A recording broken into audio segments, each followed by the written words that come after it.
Hi, welcome all, and thank you very much for attending this session. Appreciate that. And today we're going to talk about analytical optimization technologies for games and apps. And we'll focus on 4 of them: analytics, A/B testing, user segmentation, and the newest of the technologies available, dynamic best fit. I'm Alan AVIDAN. I'm the chief bees dev at the company. And I actually go back to with optimization quite a long time. I remember fondly the days at Carnegie Mellon University where a group of us was trying to solve some very large optimization problems involving thousands of linear differential equations. I promise you we're not going to do any of that today here, so it's going to be fairly light. But at the risk of revealing my age, I'll tell you that we sat there while the mainframes were crunching those tons of huge problems. I think I recall it was an IBM 3033.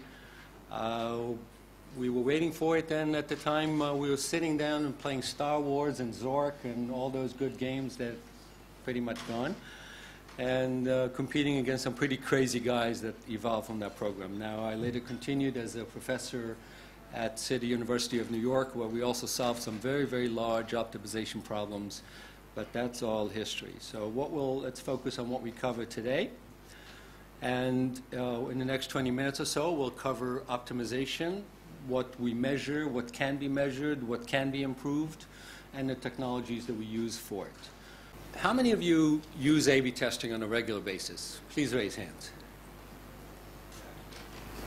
Not that many. How many use segmentation? Also not that many. And I guess I shouldn't even ask how many of you use social data for optimization as a data source. Probably not that many. And that's what one of the points we'll focus on today is the use of social data as a source of finding gold in the heaps of data. Optimization, as you can see, is quite a varied and a complex world. Please relax. We're not going to dive into any of these. I just want to say that in games and apps, we deal with only a small subset with discrete constrained optimization. I guess you could find that on the on the right-hand side there, but that's the last you're going to see that. And just to keep the formality, the last point of the formality, let me pose the problem of optimization for you. Technically, if we really want to do an optimization is to maximize an objective function, which we'll call z, over the variable space x. And it's always subject to equality and inequality constraints. Sorry, that's the formal definition. And, but more simply put, optimization is the process by which analytical efforts are exerted in order to improve the performance of our games and apps. So I think you'll all agree with me that we all have rather simple goals. We want to maximize monetization, we want to maximize engagement, retention, and virality. That sounds pretty simple, right? So how can we affect the KPIs, the key performance indicators? Well, by improving our apps, by improving the ways users interact with our apps, by giving our users a better, richer experience, by serving them better, more likable choices. Now, there are many good companies in this field. I'll mention a few here. You can see their logos, each pulling in their own direction, each with a different level of technology and sophistication. Most of them are doing a very good job in helping publishers and developers, trying to deal with the ever-increasing amount of data, whether it's social, behavioral, or third-party data. Now, you'll probably need to work with more than one company in order to get to where you want to go.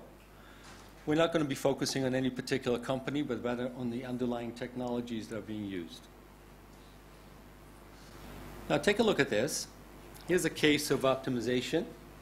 This is a case of A/B testing that unrelated to games even. But what you can see is something quite amazing. 88.9% improvement by serving one choice versus the other. 88.9% improvement. Quite dramatic. But in some cases, take a look at this. This is A/B testing. In some cases, A/B testing can produce insignificant results and sometimes even erroneous results. Take a look at what happens when you start out. The bottom, the x-axis there is the number of days, and this is ARPU normalized to 100. What you can see is that the option A, the blue line, initially outperformed option B, the red line, and then mysteriously reversed itself. Not that we understand why, but it just, this is real data, after 10 days or so.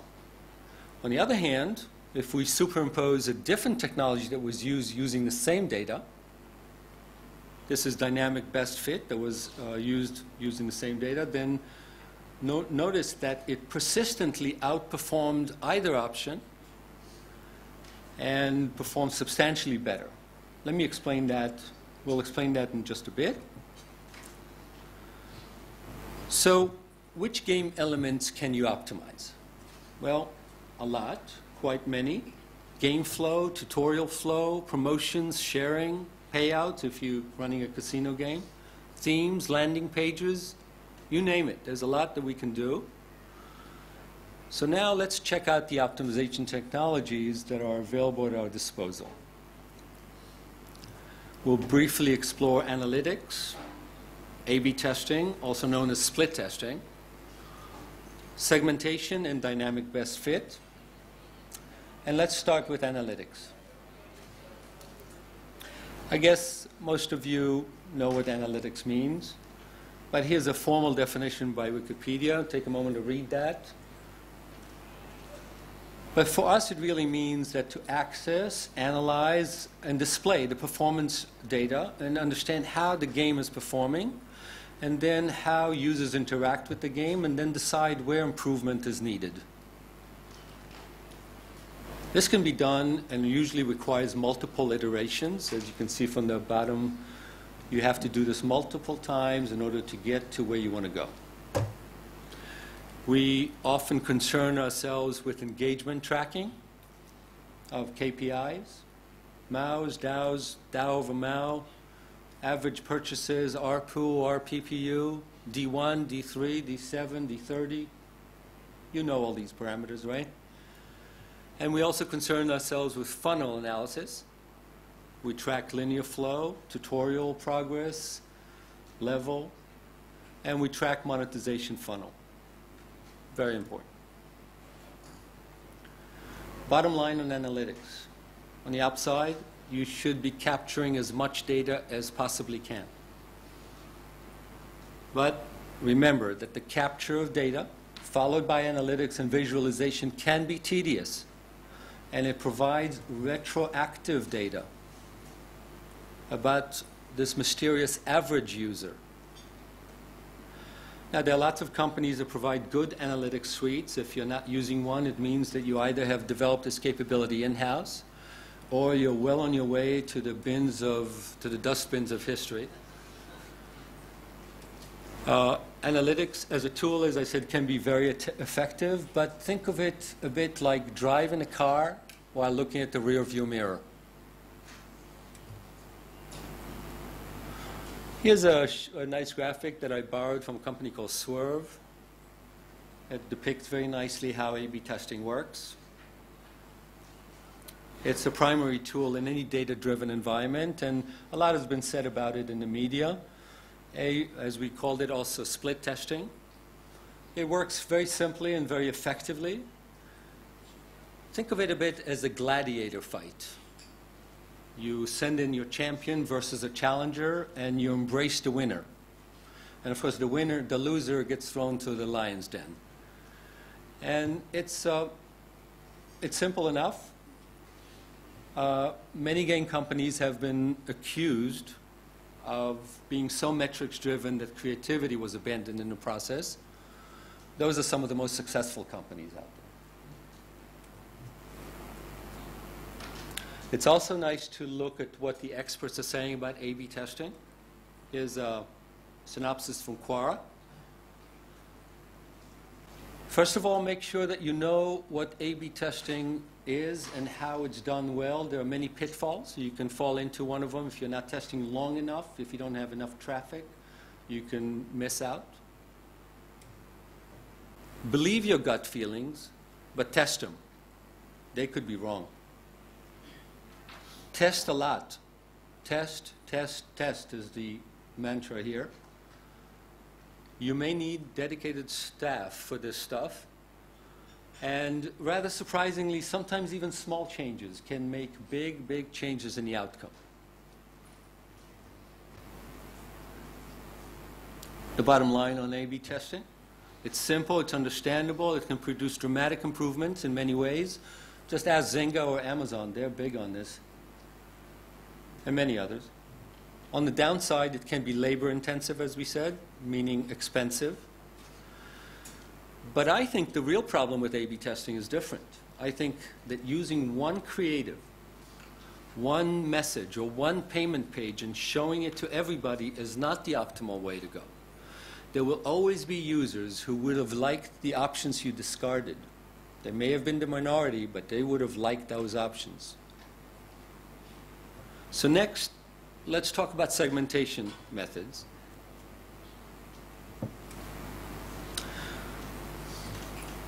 This is where things start getting a little more interesting. There are several segmentation techniques, and we won't be able to cover all of them here, but the basic concept is to create well-defined segments by grouping together users with similar properties. The two common user segmentation techniques are a priori and clustering.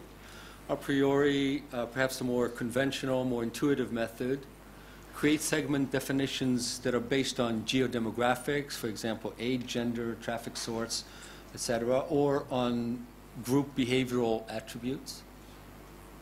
Whales, viral actives, non-payers, killers, explorers, many more. And clustering, I want to think of it as a bit of an inverse direction than a priori. It works it often involves big data and may often touch on privacy issues, not always. Clusters are predefined, and in that sense, remain unchanged during the analysis. We use segmentation for cohort analysis, which is a standard tool that tracks groups of users, cohorts, which have a common reference feature. For example, a geographic location or a start date. And then tracks and analyzes their retention, monetization, and behavior over a period of time, commonly 1, 3, 7, 30, and 60 days. And then compares how each segment performs and how it affects the KPIs. Now, this is often used in user acquisition to determine which channels deliver best or optimal user profiles at the most cost-effective prices. And for targeting, you analyze current and historical facts to make predictions about future events. It suggests that treating each segment differently to maximize the KPIs. And the bottom line on segmentation, upside can be very effective, especially popular with marketers. Just take a look at the impressive segmentation that the mobile providers have done in terms of plans and phones and all that. They have a plan just for you and with the right phone. That's all based on segmentation.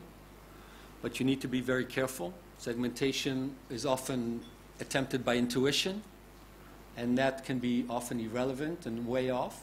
You got to be really careful about that. Now, if you're ready to concede that optimization is boring, tedious, and possibly expensive, but it nevertheless needs to be done, wait, there is a better way. There is a better way, and we have saved the best for last. And we're going to switch into dynamic best fit, which is a technology I want to emphasize today because it's the newest one. And what if we could find a method like that that extracts the best features of A/B testing, predictive segmentation, and analytics, and does away with all their weaknesses and does it all automatically? That would be good, right? So now, in the remaining few minutes, let's talk about dynamic best fit.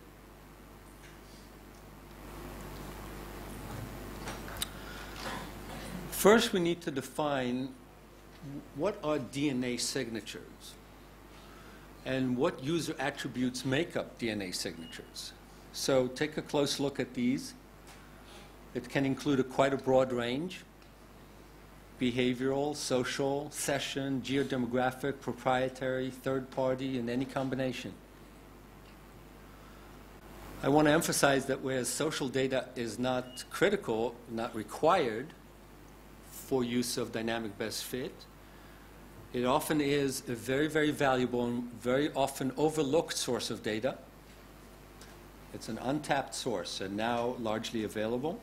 For example, from Facebook alone, you can extract over 50 user attributes, even under basic user permissions. Now you can see why this kind of analysis has to be done by computers. No human analyst can do this. For example, consider the following numbers. If you have 50 user attributes and you want to optimize 5 to 10 elements in your game, each of them with 3 options, you're going to end up with 750 to 1,500 user attributes to analyze. That's a lot. That's practically impossible, even for your brightest analyst.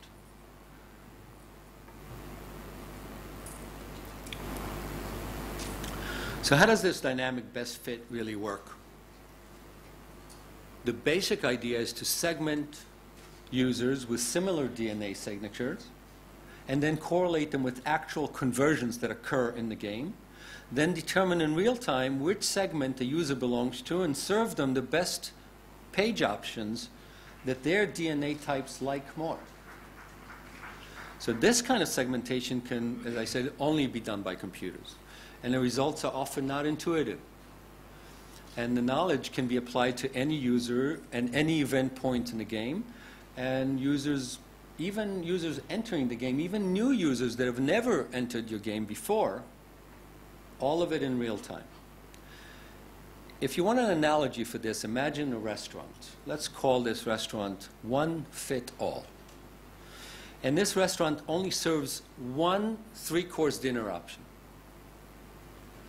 And originally, the restaurant had 2 such options, but then realized that one of them sells better than the other and eliminated the one that didn't sell well. And that's a bit, if you think of it, like A/B testing. Now imagine a different restaurant, and we'll call this restaurant Best Fit for All. And this restaurant serves 3 to 5 options per course, but it has no menu. So how does it work? Each customer that walks in, even first-time users, even first-time customers, are automatically served dishes they love most. It's like as soon as they walk in, the chef knows a lot about these people and cooks just the right meal for them from the options available. This is how dynamic best fit works. So what kind of options what kind of game elements can be optimized? Let's take a look at that. Here's a case where we have multiple page options for promotional feature. Notice the difference in the wording. Or post on the wall if it's a Facebook app. Here's a different case of a payment page. This time we're talking about different payment ranges.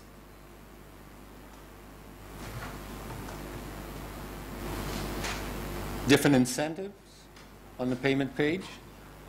Tutorial flow, different options. Different payouts, again, if it's a casino game.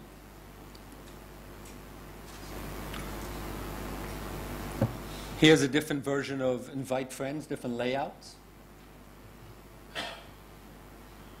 Promotions, different promotions, take a look at that. You've seen many of these types before.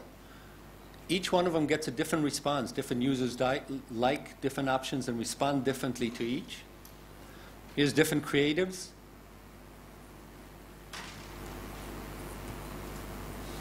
So let's look at some results. As we've seen before, dynamic best fit persistently boosts conversions and KPI. we find that on average 20 to 50% is normal of the improvement in KPIs. In ARPU, how would you like to have a 20 to 50% improvement in ARPU? You would, right? Now, the improvement largely depends on the quality of the options that you can offer.